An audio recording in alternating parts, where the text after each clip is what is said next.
reconoce que es un distrito difícil, generalmente dominado por candidatos de derecha. Sí, es un distrito difícil para una candidatura socialista como la mía. Pero lo que hemos visto en el despliegue que hemos hecho en Peñalolén, en La Reina, en Las Condes, en Vitacura y en Lo Barnechea, es que hay recepción, ¿no? Una recepción que es considerable. Yo creo que va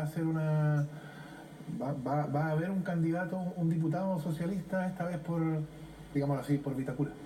Es una buena cosa, y por Peñalolén, por supuesto, y por Las Condes, los demás. Pero creo que hay espacio para una candidatura de izquierda o un diputado de izquierda, y yo creo que vamos a ocupar ese espacio nosotros. Ahora, ¿qué temas han hecho la diferencia entre su postura y la que representan los otros candidatos de Chile Vamos? ¿Qué ha hecho la diferencia como para que usted me esté diciendo ahora que tiene posibilidades de resultar electo?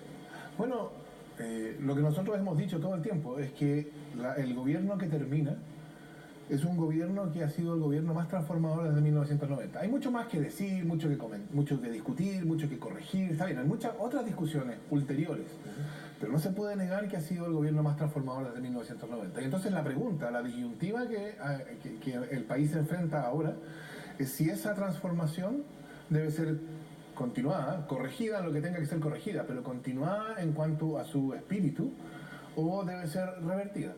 Y nosotros hemos estado en todo caso clarísimamente en cuanto a la primera opción. Nosotros estamos por continuar en la idea de derechos sociales universales, en la idea de nueva constitución, en la idea de un nuevo modelo de desarrollo económico, etc. Mira, a propósito de lo mismo, está instalada en la opinión pública, pero a través de los medios de comunicación también, lo que se ha llamado la segunda transición. Se la están peleando la misma frase, la democracia cristiana y el expresidente Sebastián Piñera, así como la figura del expresidente Elwin, como señalábamos anteriormente, pero es un libro del ex ministro de Hacienda, Alejandro Foxley, el que tiene ese título.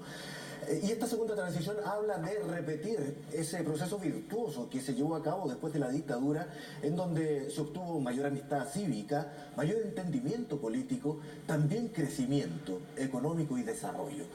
¿Usted está de acuerdo? ¿Ha sabido de esta segunda transición? ¿Cuáles son los lineamientos que, bajo su prisma, deberían seguirse en esa segunda transición? Algo he escuchado yo de esa discusión. Ahora, yo creo que, y esta es mi impresión en general de la discusión pública al respecto, no solo ahora, sino también hacia atrás, ¿no?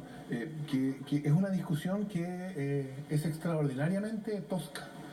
Y entonces es extraordinariamente difícil avanzar en ella. Es decir, uno escucha a las posiciones que asume las personas, y como, por ejemplo, que es importante que haya mercado.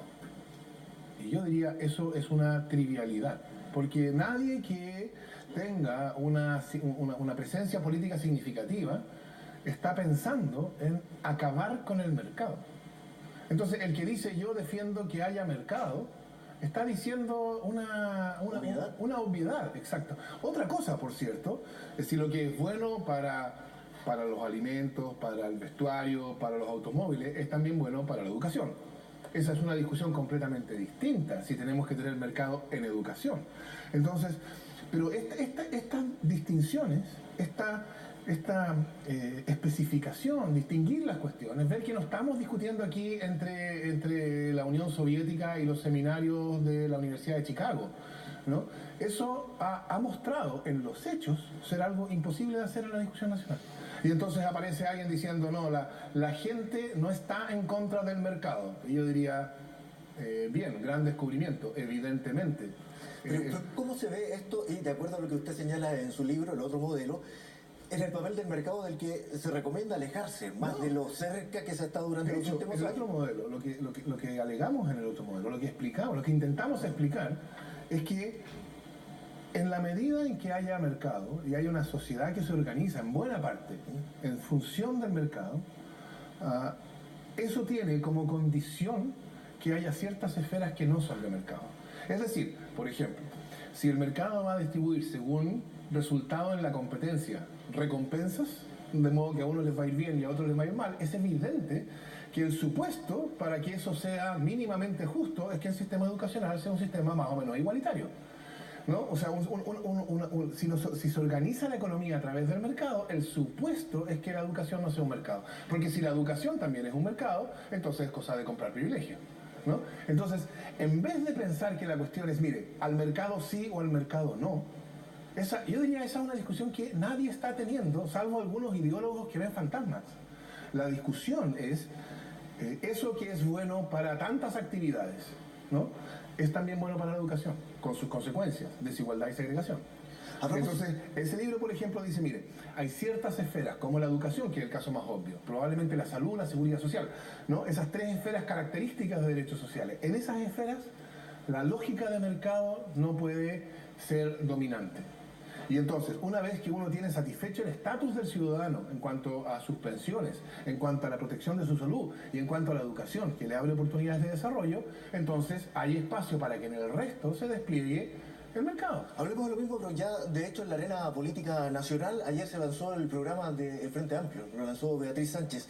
Tiene varias coincidencias con lo que usted señala, por ejemplo, respecto a la educación, también en materia constitucional, el cambio constitucional que usted ha defendido como necesario. ¿Qué le pareció ese programa? Porque se criticó por parte de Chile Vamos, señalando que era un poco populista, pero también recibió varios elogios de Osvaldo Rosales, por ejemplo, que es el jefe programático de Alejandro Guille. Bueno, yo creo que estamos en un momento en que es importante empezar a tender puentes, ¿no? Empezar a buscar convergencia, formas de convergencia programática. Y yo creo que si uno mira lo que ha sido el resultado de este gobierno, o el desempeño de este gobierno, y las transformaciones que se han ido introduciendo, de nuevo, con todas las otras observaciones que hay que hacerle, pero que se han ido introduciendo, y el hecho de que la candidatura de Guille es una candidatura que recoge ese intento transformador y pretende continuarlo, yo creo que eso crea espacios de convergencia con la candidatura o las posiciones del Frente Amplio, o por lo menos con algunas de ellas, porque también tienen diferencias entre ellos, que van a ser importantes tanto para la segunda vuelta como para la posibilidad que yo creo que debería empezar a aparecer en los radares políticos de una discusión un poco más profunda y de más mediano plazo de convergencia en general de las fuerzas de izquierda en este país. Les debo hacer una pregunta que tiene relación con su propio partido y lo que ha ocurrido con el alcalde de San Ramón, que renunció finalmente el viernes a la militancia en el Partido Socialista, pero donde hay vínculos con ciertos sectores narcos de los que él se declara inocente. Pero más allá ha sido atacada la misma candidatura de Alejandro Guille, señalando o le piden explicaciones de cómo se consiguieron, por ejemplo, los votos para que fuera nominado como candidato presidencial. ¿Qué le parece a usted?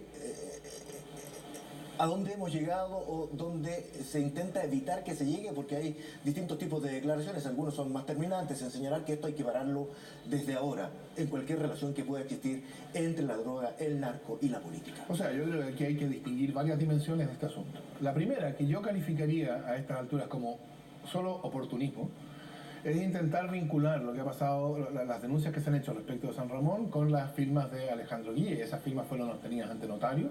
Las personas que firmaron son tan ciudadanos como cualquier otro ciudadano, así que yo creo que ahí intentar objetar esas firmas obtenidas ante notario, por eso yo creo que es oportunismo. Y eso, bueno, son las cosas que uno espera que pasen, no es que espere que pasen en el sentido que las celebre, pero que es parte de la normalidad de la campaña. Pero yo creo que es oportunismo. Ahora, otra cosa es, primero, estos antecedentes de que habría vínculos, o podría haber vínculos, esto hay que decirlo con prudencia, ¿no? Podría haber vínculos entre organizaciones narcotraficantes y estructuras políticas, municipales, etc. Y eso, claro, eso debe ser investigado de la manera más escrupulosa posible, más intensa posible, y las sanciones tienen que haber. Eso, digamos, yo supongo que con esto estoy simplemente también diciendo una obviedad, no creo que haya dos opiniones en la materia.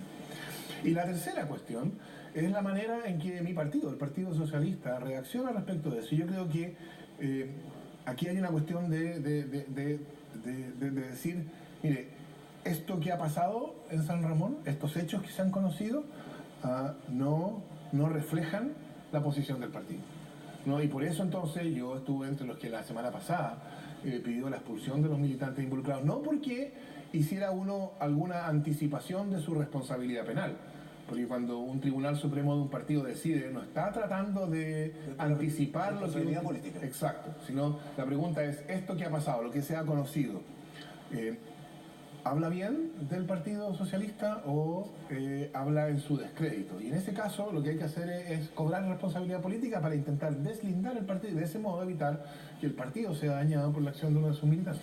Fernando Atria, se nos fue el tiempo lamentablemente, pero le quiero agradecer por esta conversación con nosotros esta noche, que esté muy bien. Muchas gracias.